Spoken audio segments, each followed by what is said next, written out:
So now we fast forward to September 3rd, 2022. The Cann of Duty event. This is the first event with StonerBro Flex on the flyer. On the flyer. This is an event raising money for charity. Yes. And I know it didn't go down the way you hoped it would, so why don't you expand on that a little bit?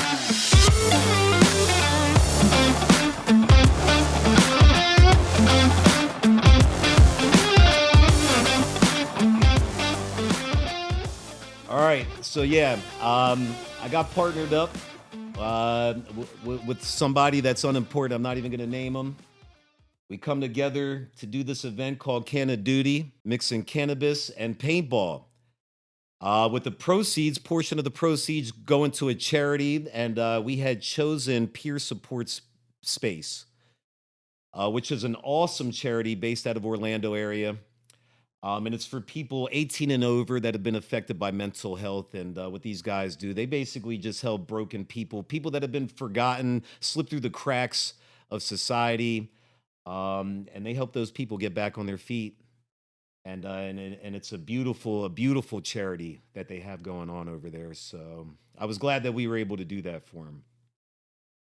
I mean, it sounds like one of those events that really can't say anything bad about, but one of the things you want to bring attention to, because we've been speaking about this for a while now, is donations. Yes. And dispensaries kind of handing out money to people, whether it's for promotions or marketing. And I guess you're better about speaking on this because you were there. Right. I just feel like, well, first of all, man, this event should have been one of the happier moments for myself, my first event. It didn't turn out that way. A lot of drama behind the scenes. You know, it's hard partnering up with people, especially if you don't know them. You know, and I really didn't know the people that I had partnered with. From the appearance, you know, I saw that they were doing stuff in the community. I had no clue. I didn't do much background, but the event definitely had some hiccups. It almost didn't go down at the end because of some of the drama between myself and the other party. And what I could tell you is this, man. Anybody that has met me in real life, I said this before, you know, I am who I am. People love me. People respect me. People know what I'm about.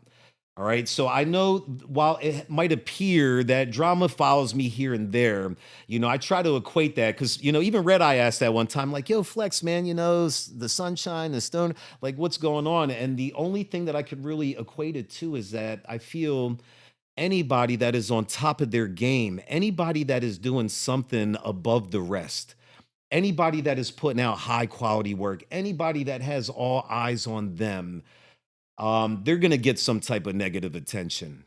You know, you see it on social media with celebrities. Not that we're celebrities, you know, we're far from celebrities, but celebrities, you see them online, you know, one of them could post a picture of their kid. It looks beautiful, but you'll get all these hate comments. Brush their hair, do this, poor mom. You know, so anytime you're on top, somebody's always going to talk some smack. You know, a lot of that was going down. It really made the event bad, but I put on my smiling face like I always do. Liberty Health Sciences was one of my sponsors. I was so proud of that. And of course, Orrin was out there representing for me, and they even got to witness some of the hateful stuff that was going on happening to me, you know. Just imagine you being out there, you're co-hosting an event with people, it's hot, you're thirsty, hungry, and the other person is walking by offering food and water to everybody except you, you know. It wasn't the greatest of feeling. And I'm just glad other members from the community saw that behavior because, you know, those people have lost some friends and I'm sure now some business because of that. So I just wanted to add that.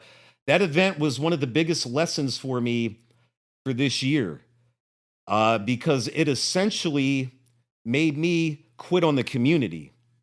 And I'm not saying quitting in my role that I have here in the community. It made me quit on the community as far as me going out and showing up now. All right, because now I'm feeling like a lot of that is oversaturated anyway, you know, but I come out there and I stand next to people and I do my thing and I'm just trying to boost everybody. And a lot of times I just, you know, people don't appreciate it for one. And I also feel like sometimes people have other motives. You know, when they have people like myself and others in my category coming out and doing things. So it should have been a great experience for me, and it wasn't. And I'm glad it's over. But it did teach me a great lesson, like I said, in how I'm moving forward these days, which is I'm not partnering up with anybody ever again. You know, I'm going to do it myself, and only with the people that I thoroughly trust as a collaboration. All right. You will never see me partner with anybody that's not putting back in 1,000% like I put in, man, because I give it my all, Yeah, for sure. you know? Now, when we first started talking about doing this interview, the year in review, the interview with the People's Champ, Yes. you mentioned something that I knew nothing about, and I know it's something we wanted to kind of talk about and make sure that this subject is out there in the ethos, Yes. which is dispensaries handing out money to people that don't necessarily have the best background.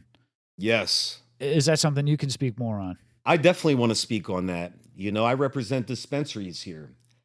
I'm one of the truest influencers here. I'm a true influencer. You know, I know a lot of people out here, they say, you know, we don't like to be called influencers. We don't understand why people like to call themselves influencers in the cannabis community. I am a true influencer. I lost 200 pounds.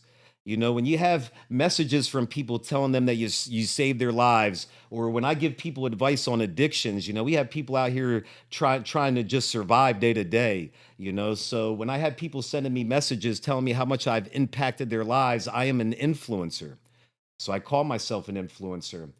And my ear is always to the street. I'm watching everything that goes on in this community because I want the best for the patients. It's not about me. It's not about Joe Schmo's company. It's about the patients here in the state. So what it is that, and I learned this from throwing my event, you know, these dispensaries are cutting checks to these people that want to throw events, and they're not knowing what their backgrounds are. I feel if anything, you know, if you're going to a big corporation and you're cutting a check to people from the community, you know, you should at least run level 2 background checks on people, right? Mm. You should run level 2 background checks on people, right? I don't think you can get into a grow facility without that. I worked at the hospital. I have to have that. I have my concealed permit. I have to have a level 2 background. Meanwhile, some of these dispensaries are giving their money to people with criminal records. Mm. And I'm not saying, right, if people have made mistakes, that's one thing that we've been taught, right? And I'm a part of that movement. If you've made a mistake, you know, you do the crime, you do the time, and you work your absolute hardest to show people, you show and prove that you're not that person anymore, that you've grown into something greater, that you're a productive member of society, all right? So I don't ever knock anybody's backgrounds. However, if I'm a corporation that's cutting tons of checks, I'm not going to cut a check to like a bank robber. I'm not Sure. going to cut a check to somebody that's been accused of stealing. I'm not going to cut a check to somebody that's, you know, been accused of fraud or any of that stuff, you know. And I'm just talking in general now. You know, I'm not pinpointing anyone. This is general conversation because I see this, and it's a problem here with the community because dispensaries, you're watching. I know you're watching. You guys are taken away from the patient experiences. All right, you guys are cutting checks to these people out here that you have no idea what their backgrounds are.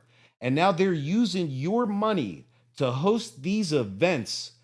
These flea market like events, man, they're so oversaturated, man, because these greedy people, man, they want to keep throwing events. They're business owners. They're trying to generate money. However, they're using the dispensary's money to host these events. They're bringing out all their friends, which is great, you know, try to help your friends as well. But what are they doing for the patients? Right. The patients are coming out. Yeah, the dispensary might have a free t-shirt for them. You know how many free t-shirts that I have from you guys that are just rolled up in the closet? I don't even wear them. It's a waste of money. You know, so that's pretty much all the patients can really get from these things is the free stuff. Most of the other things are for sale. Patients are having a tough time walking into the dispensary buying medicine.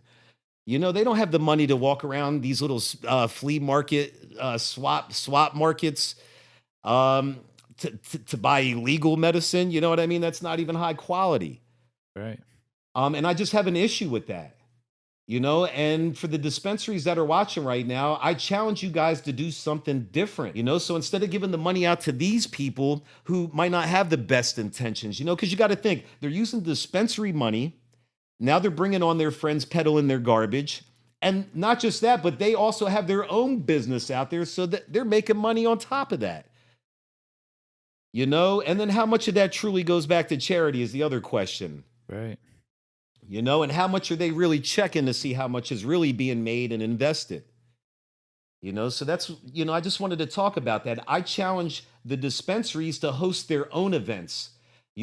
Bring the brand ambassadors, the people that support you the most, bring us out to your place, throw your own party, have your own fire swag, have the patients come out there, and provide them with your products. That way they're getting the whole full dispensary experience as a patient. Patient's cards does nothing at these little flea market things. Right. Yeah. We're just funding illegal activity, to be honest, man. I'm not really with it. I understand the game and how it goes, and I know that's a part of it. And if people want to do that with their businesses, you know what? You're a business owner. All your friends are business owners. Put your money together collectively to throw your own event, but stop using the dispensaries as your meal ticket. And especially if you're not providing the perfect patient experience. So I hope the dispensaries are watching. I know they're watching, and I hope that you guys make a change in 2023. That was one of the things that intrigued me most, was knowing that money that can be allocated towards patients and actually helping people. And I know sometimes these corporations, they have write-offs. It's easy to just give out the money and let somebody else take care of it. But at the same time, like you mentioned, the swag, like they don't need swag. They need medicine. They need medicine. The ability to get this product at a cheaper price. And that's not happening. That's not happening. And I wanted to bring up this point as well. At the Cannabis, a couple good friends of mine had gotten some products, and it was laced with something. They were sick. I was upset about that, man. And to be honest with you, had I had known where they got that product from, you better believe I would have walked up to that booth and we would have talked about it. Because I take this serious here. We're a medical state. This isn't a recreational state. And I feel like sometimes some of the activities that are going down, man, that could put us in jeopardy. You understand what I'm saying? God forbid somebody, one of my friends that had something laced. What if something bad happened to them? God forbid they drop dead, right? Right there on the floor. Headlines read, Canna event, somebody dies. This stuff is poisonous. That would have been a wrap for us, Florida. Yeah. And that's the kind of stuff that's going on. And I get it, man. People are trying to make money. Events are the way to go, but we have to keep in mind we are a medical state. And while everyone's trying to have fun recreationally, we have to be careful with some of the actions that we're doing right now. A lot of people are really living this lifestyle recklessly.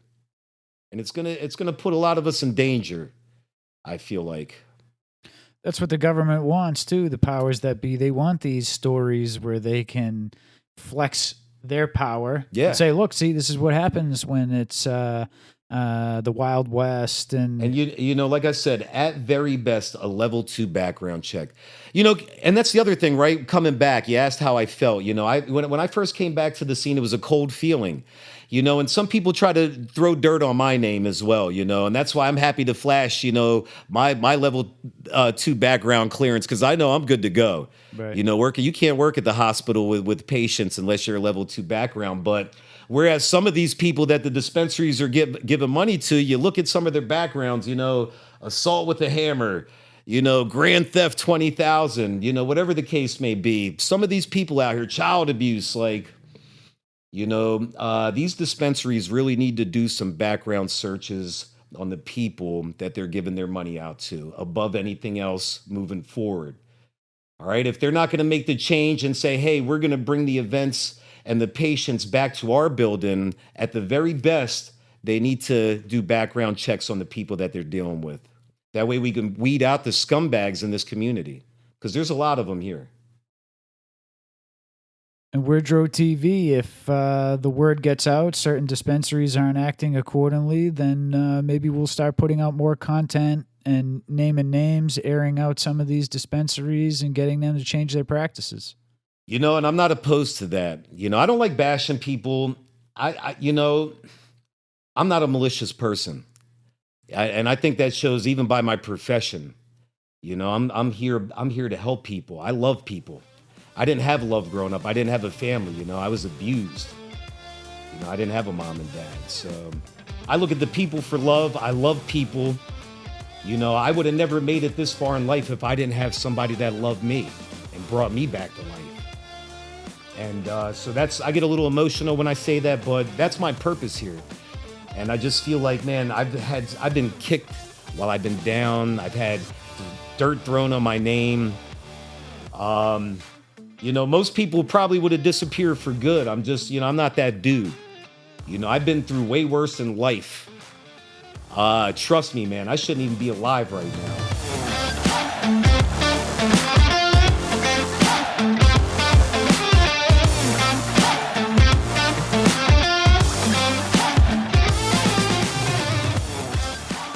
So if a couple people from this cannabis industry think you're going to get rid of StonerBro Flex, you're out of your minds, man. I'm going to be here until the end.